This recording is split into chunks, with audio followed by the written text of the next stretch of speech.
The night was a heavy blanket, the only sound a mournful wind whistling through the skeletons of ancient, dead trees. Leo sat alone in the center of the parched village square, the mysterious blue stone nestled in his palms. Its soft, internal pulse, like a slow heartbeat, cast long, flickering shadows on the cracked earth beneath them. The stone was dim, its light barely a memory. Doubts, cold as the desert night, began to creep into his mind. What if they are right? He whispered to the silence. What if a stone can't bring rain? What if Aethelgard is truly dead? As the thoughts of doubt took hold, the stone's light pulsed weaker and weaker, almost fading completely. The ground felt impossibly cold. He remembered the ancient voice on the hill. Unity is the key. He began to think not of his fear, but of the village, not as it was now, but as the elders described it, green, vibrant, full of life. With each memory of shared happiness, the stone's heartbeat quickened.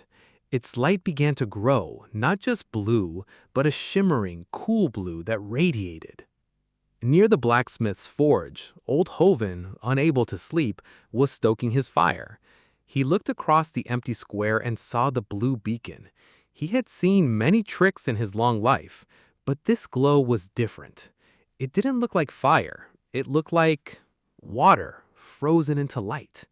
He stepped out of the forge, the heat still radiating from his heavy leather apron, and walked slowly toward the center of the square. Leo felt the approach of the huge man and didn't move.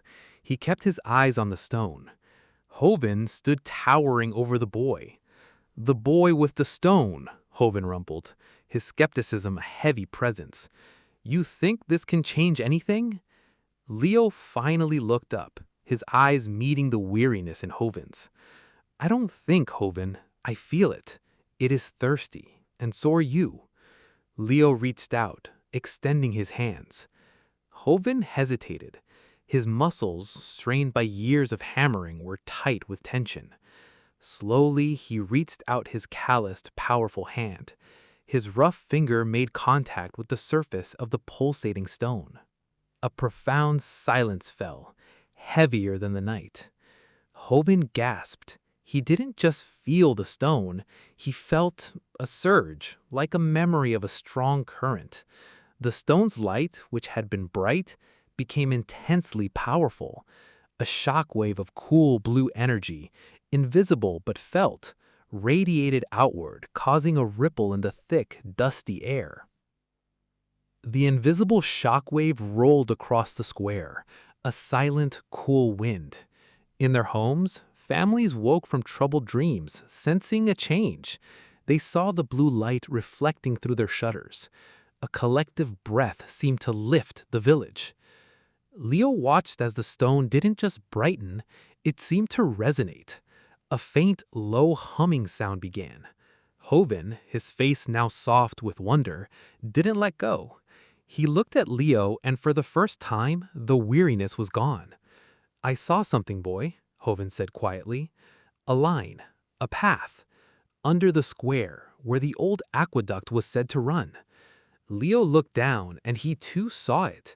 The cool blue light wasn't just in the air, it was tracing a complex, faint, glowing blue line beneath the cracked earth, mapping an ancient, forgotten network. They didn't just need rain, Hoven realized. They needed to remember where the water used to go. A small crack appeared in the village's shell of despair. Hoven, the skeptic, had touched the waterlight and saw a path. The path traced the ancient aqueduct. Tomorrow, Hoven would bring his hammers, but he wouldn't be working steel. But the work was impossible for two. What will happen when the sun rises? Will Hoven's belief be strong enough to inspire others?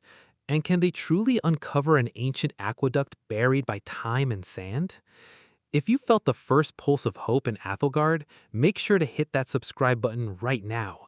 Tomorrow, the village will wake to a new light, and they will need you to join them in the difficult work ahead. Turn on notifications so you don't miss part 3.